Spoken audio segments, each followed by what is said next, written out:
Welcome back to Yoko Gaming, and today we're doing a special guide for Ocelot in Cuisine Royale.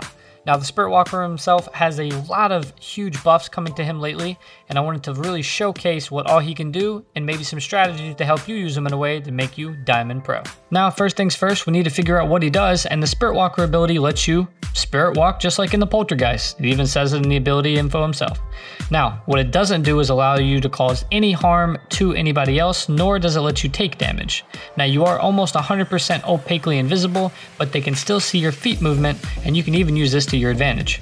He is great for duos and for squads, as it allows you to pick up the teammates' hearts and get in and get out, but as I'm going to show you, you can also use him aggressively in solo. Alright, so let's talk about building him. For me personally, I don't use any hats or outfits. Mask is totally up to you. I would say stick with something that helps with the slot machines, or you can even do like the Fox if you're going to use the night ritual, but it's all up to choice. Now, if you're going to play into its strength, I would highly use that, as the night ritual, the Sun Eclipse, does help.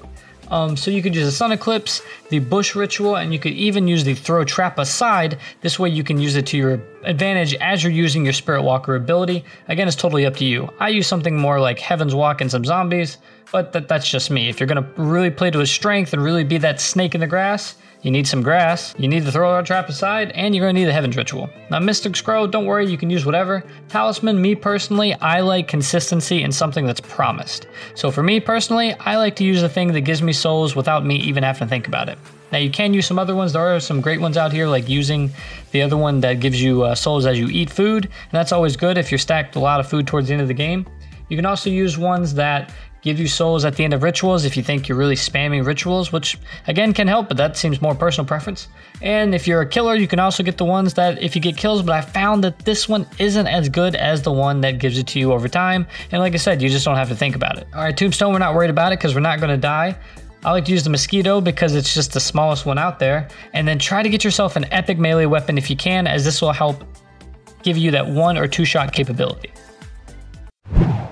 Alright, we've made it into practice mode. Now let's get real familiar with Spirit Walker, what it does, how can you use it. Alright, so the first thing we need to know is that it only takes 70 souls to activate, making it a lot easier to use and a lot more spammable.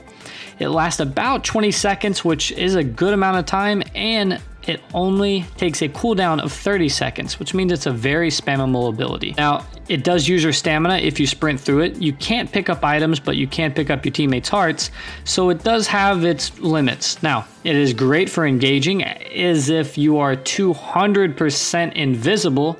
Now, they can still see your feet, and they can see the foliage move around you, so be careful, but you can also use that to your advantage. Another thing to take of note is, as you're sprinting, or if you come out of it, there is this red ominous glow that will show people, and it has a sound that people will become familiar with when you're entering or exiting this. Now, you can also use this to your advantage as well. It's another note that as you are leaving it, especially if you're sprinting, you will be stopped for about 1 second unless you are climbing an object. For instance, if you're climbing a bunker and you start to come out of it, you will continue to climb that bunker and it will not hinder your movement. Now, what I like to do personally, and always I recommend, if you can in any situation, try to use the prone or go into prone when you're about to come out of it, as this not only takes away the line of sight from the enemies, but it also reduces that red smoke I was talking about and makes it harder to detect when you're coming out of it. This gives you a great spot, and it's great to get in kind of position to really talk about your next move. Now, moving on, you cannot use any abilities or rituals while you're actually in this mode, but what you can do is set up some traps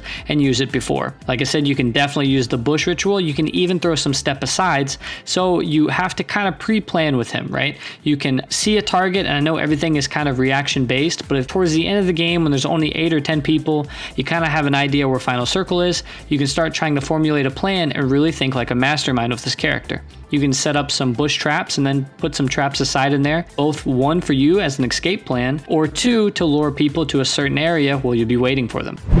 Okay, it goes without saying that Ocelot is an amazing amount of fun. And for me, I like playing Toxic with them. I like running straight at people and watching as they just fly bullets into the air trying to figure out where you are.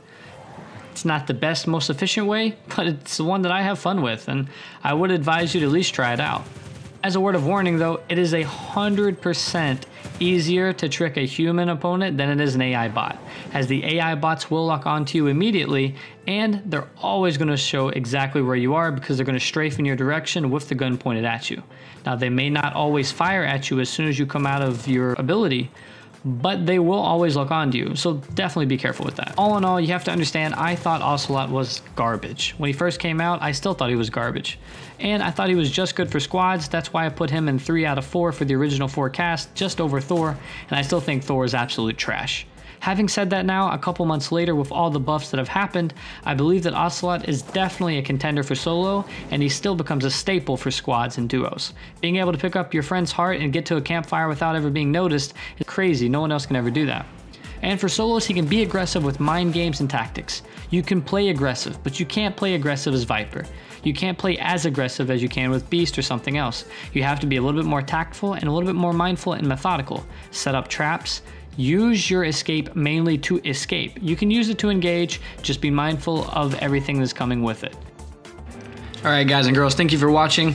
Be sure to hit that like and subscribe to join the Fierce family. Oh, and don't be afraid to head over on Twitch as we are streaming today. We stream on Tuesdays and Thursdays from about 6 p.m. to whenever I get tired and go to bed.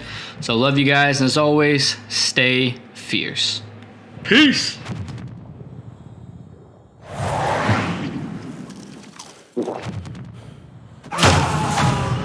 Bye, have a great time.